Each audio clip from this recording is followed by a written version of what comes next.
Bonjour tout le monde.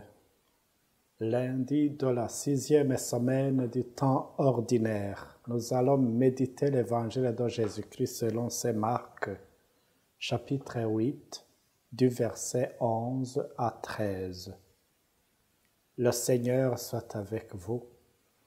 Évangile de Jésus-Christ selon saint Marc. C'est Jésus, le roi des rois, c'est Jésus, le bon pasteur. Alléluia, Alléluia, Alléluia, Alléluia,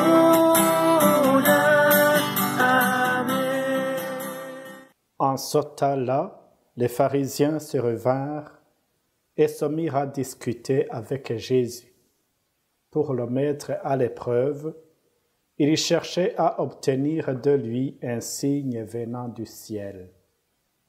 Jésus soupira au plus profond de lui-même et dit : « Pourquoi cette génération cherche-t-elle un signe ?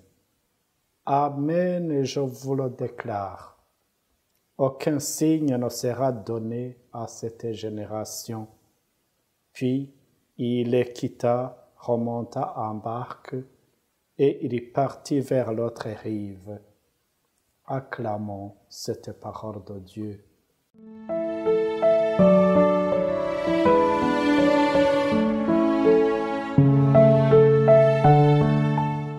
Dans nos prières de demande, nous avons sans doute besoin d'une réponse plus ou moins rapide et immédiate. Mais parfois, ou même plus souvent, tout ne marche pas comme on le veut. Aujourd'hui, nous voyons ces pharisiens qui déçoivent Jésus par leur demande d'un signe venant du ciel.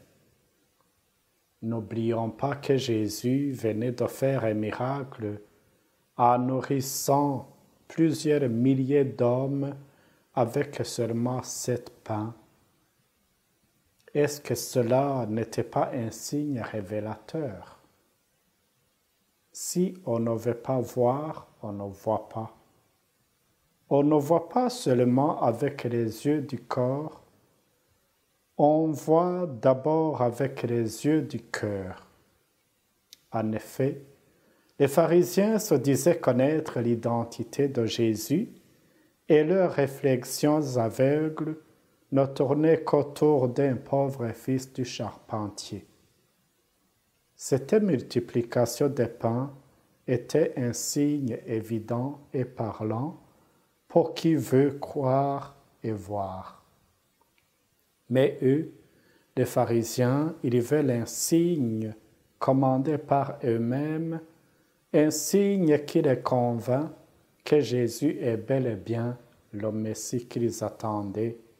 Sinon, il va rester simplement le pauvre garçon téméraire de Nazareth. Eh bien, mes chers amis, désirer voir le Seigneur présent dans notre vie, ce n'est pas une mauvaise chose, mais il faut le reconnaître. Le Seigneur ne se présente pas comme nous voulons, il se présente comme il est, tel qu'il est. Lui, l'ami même des pauvres et des petits. Nous avons eu beaucoup de signes de Dieu, à commencer par notre vie, les événements, les saisons, la création. Est-ce que nous avons besoin d'autres signes pour croire? Est-ce que le Seigneur nous donnera ces signes pour se faire croire et aimer? Non, aucun autre signe ne nous sera donné. Nous en avons déjà eu beaucoup dans notre vie.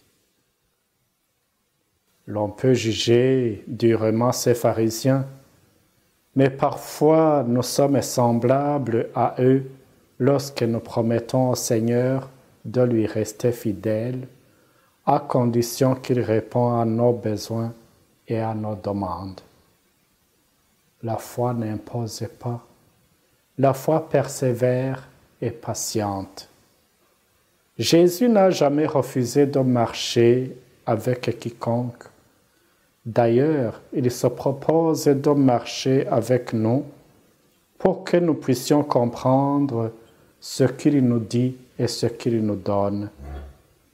Acceptons qu'il soit avec nous dans tout ce que nous faisons, qu'il nous accompagne et qu'il nous guide.